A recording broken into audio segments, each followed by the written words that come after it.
departure, orders endorsed and delivered. Your last day here, Janet. So many things to do, to remember.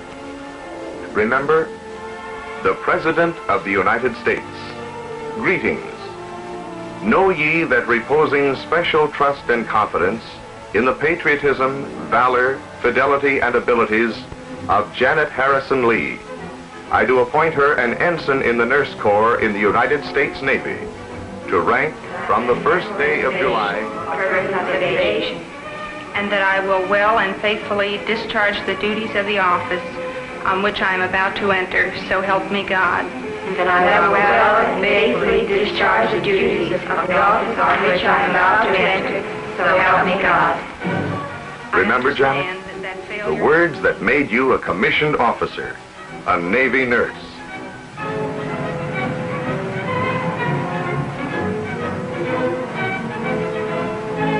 And then your arrival at your first duty station, your first glimpse of nurses' quarters, not exactly the bare barracks you'd expected.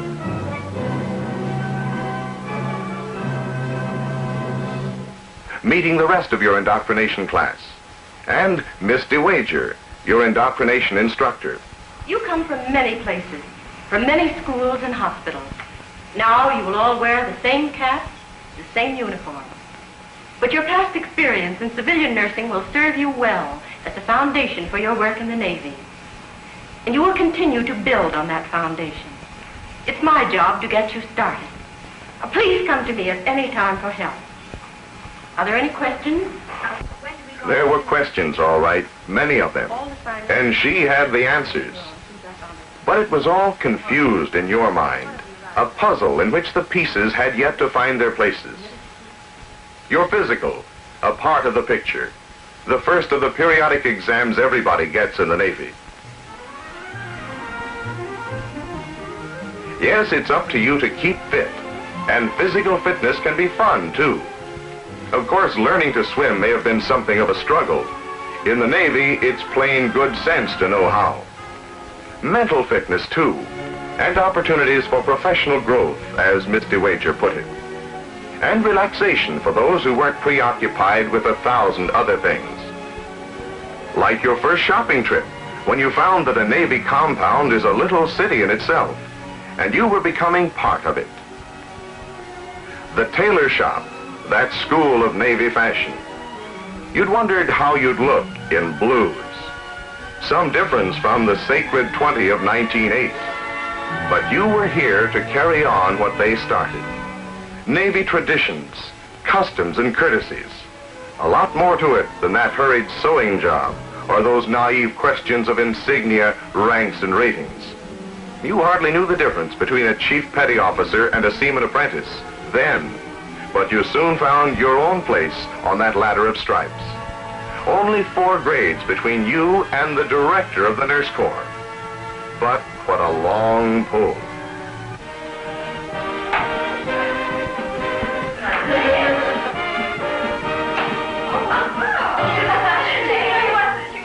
And so, with much to do and see and many things to learn, those first days passed faster than you could count them. Now, before you go into the ward, I'd like you to become familiar with your new hospital. Here's an organization chart showing the many departments that you will work with and the variety of facilities for patient care. You'll do well to take this down in your notebook. Now, there are quite a few features about a large hospital that you should become familiar with. Now, let's start. DeWager really knew that hospital, every bit of it. And in time, you got to know it almost as well as she did.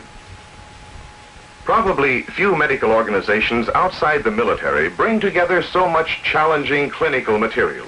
Service injuries, combat wounds, sick and injured from the entire Navy, and from the other military services as well. All the infections man is heir to, including a few exotic diseases from the many far-flung tropical and Arctic areas where the Navy operates. Insofar as possible, every facility, all needed equipment, every opportunity for complete patient care, the latest accepted methods of diagnosis, and the finest laboratory facilities for putting them into full use. specialized research programs to develop new and better ways of detecting and treating the unusual diseases and conditions encountered in military service. Surgical operating suites among the best to be found. Navy blood banks, drawing from civilian and military donors. A tissue bank of preserved human bone and blood vessels. One man's contribution to the recovery of another. Dental clinics, corrective and preventive, to serve patients and staff. Naval medicine cares for all ages, whether young or old. Their ills may be either of the body or of the mind. Often, treatment is needed to restore or to reestablish bodily function. Many and varied patients, many and varied treatments. Each service and department carrying out its essential role. Central supply service, providing sterile equipment for ward use from a single large stock. Pharmacy, furnishing drugs for the entire hospital. Food service division with its assembly line handling of regular and special diets. And all of it, every department, focusing on the patient's welfare, devoted to his care and help. Remember, Janet? Not the chart, DeWager said, but the substance behind it, the services it represents. Well, not much time for that kind of nostalgia now. Better get to work. Sorting, packing, things to throw away, things to keep. Each one means something, takes you back. And this, not from the president, but from 4 people you worked with closely. Saunders, your senior corpsman, Phipps, Davik, and Feats Burton. Remember your first day on your own ward?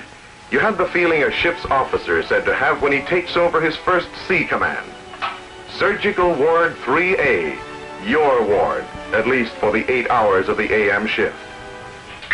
2 of the 4 assigned corpsmen were accounted for, but where were the other 2? Probably having coffee in the galley. Chances are any new nurse might have a few ideas of her own. Could want to change things around. Try to teach us some new ways. Might even try to change my hypo technique. How is your hypo technique? If I could help you improve it, I'll be only too glad to. We'd better get ready now for sick call. And then you learned why they called him Feats Burton.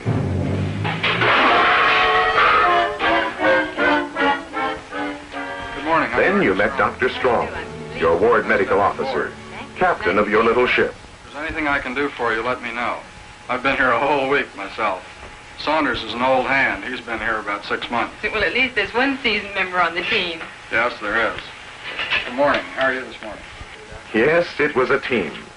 The patient care team. Doctor, nurse, and corpsman. Each with a particular job.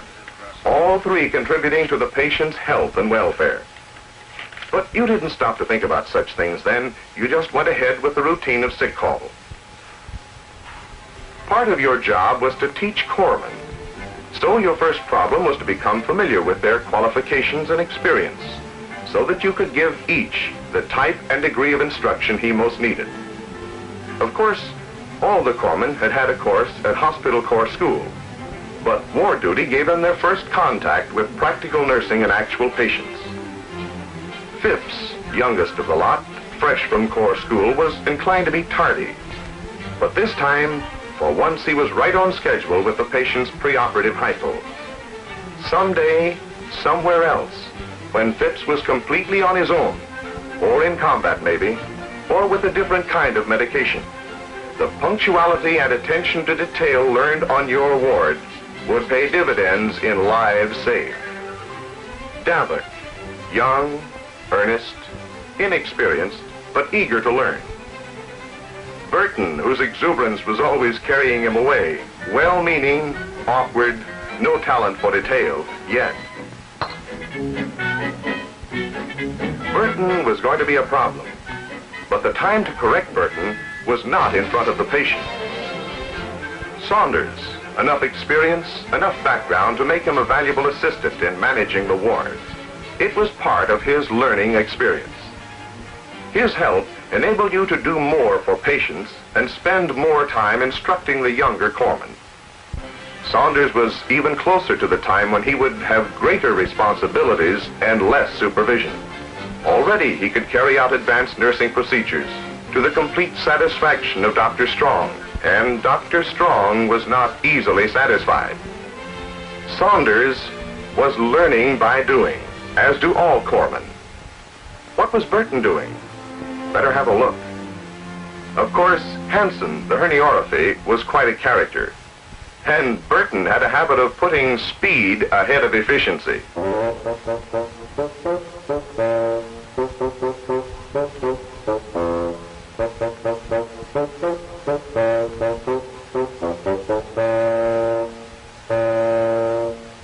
Although Davitt was already quite skilled with his spiral reverse, he was still laboring under the delusion that the more he put on, the better the job. But he was learning by doing, and you were teaching by doing. Meanwhile, something else had gone wrong. The intravenous needle that Saunders had inserted had slipped from the vein.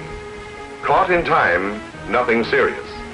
But Saunders had recognized a good opportunity for instructing the other corpsmen, and an accident became a teaching asset. As Misty Wager said, whenever there's a treatment or a technique from which all corpsmen can benefit, bring them together and teach, conference style.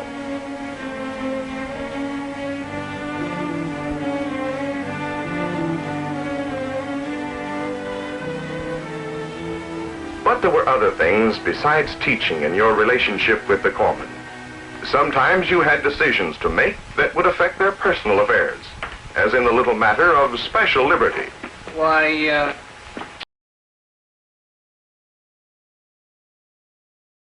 Sometimes you had decisions to make that would affect their personal affairs, as in the little matter of special liberty. Excuse me, Miss Lee. Well, I got a cousin coming in from West Virginia, and he's never been around here much, and I wonder if I could have special liberty this weekend. Miss Lee, I got a letter from a buddy of mine the other day, and he's stationed here in town. Would it be possible to get special liberty this weekend?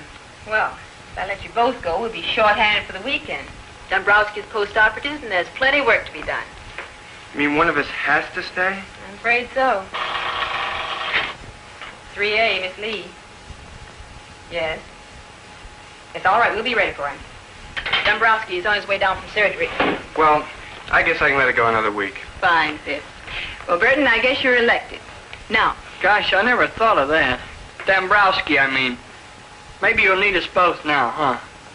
I guess I'll stay, too. good. We can certainly use both of you. Well, let's get started. Fitz, will you get the blood? Critical, remember? There was your patient care team in action when it really counted, with life or death in the balance.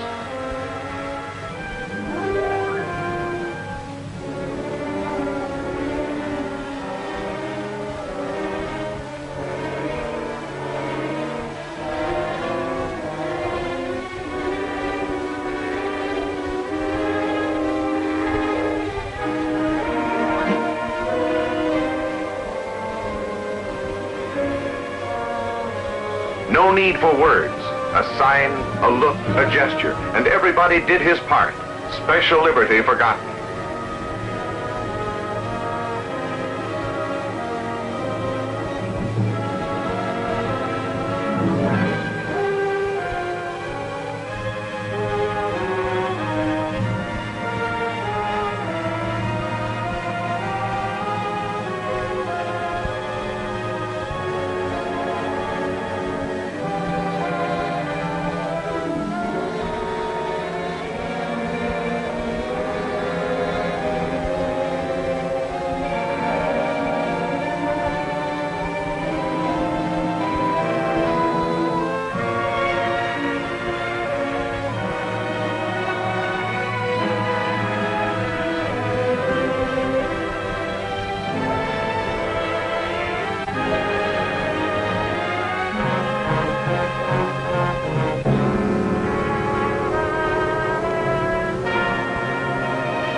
Dombrowski, 14 days post-operative, removed from serious list. Records, that was one you'll never forget. Those ward records represented continuity of patient care, everything that's relevant about your patients. And in the Navy, that covers a wide range. From Dombrowski, ready to leave the quiet room, to Sergeant Winfield, the ward cribbage champ. In the Navy, a man is considered sick until he's ready to go back to duty. There's nothing in between. Your up patients were glad to while away their time for a while. But others who had been up longer found time heavy on their hands. And Dr. Strong recommended you put them to work. Inside duty would relieve their boredom and prepare them physically and mentally for return to active duty. A way of proving readiness for a night away from the hospital, striking for liberty, and incidentally, helping to carry part of the workload of the ward. Those corpsmen, though, their work really helped lighten the load. You often wondered what you'd do without them. You tried to keep your relations with the corpsmen professional, yet friendly. As Mr. Wager would say, built on mutual respect and understanding. You always hoped it was mutual.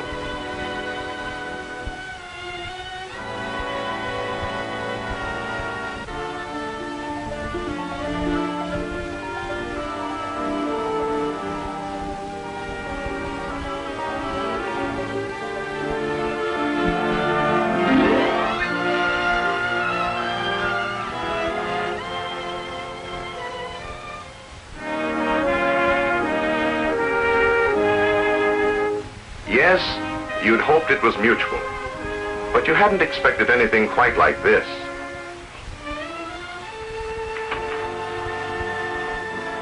But your life as a nurse hadn't been limited to the ward, remember?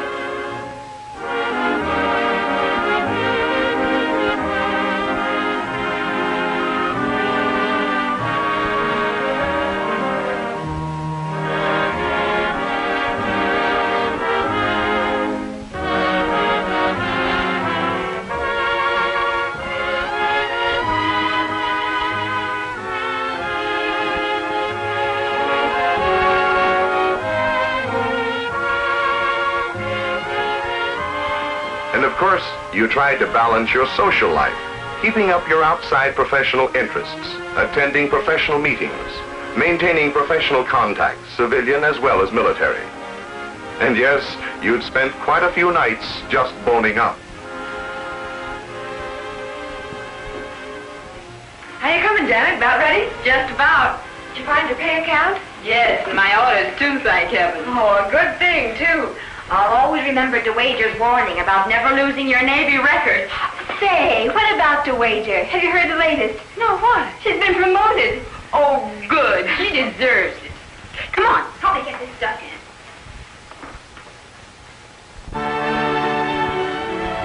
Janet Harrison Lee, Nurse Corps, United States Navy. Off to your second duty station. They'll be taking off soon, too, when they complete their first tour of duty.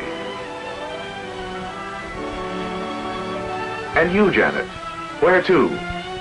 West Coast, U.S. Naval Hospital, San Diego, your orders read.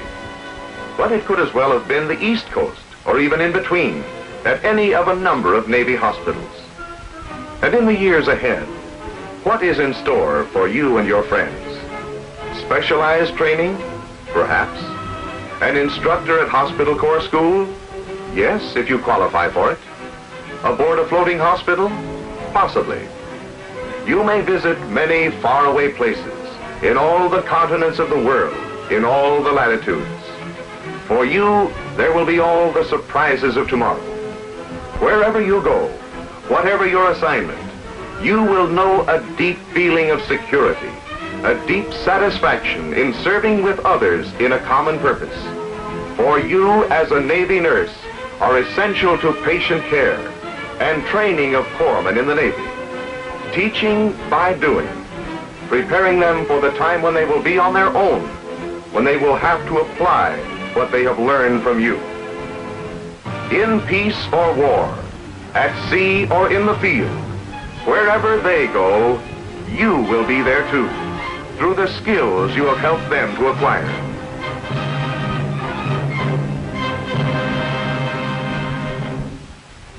Yes, and wherever the Navy goes, there you will find the Navy nurse at sea, on land, or in the air, carrying on a proud tradition, nursing the sick, healing the wounded, caring for all who need her.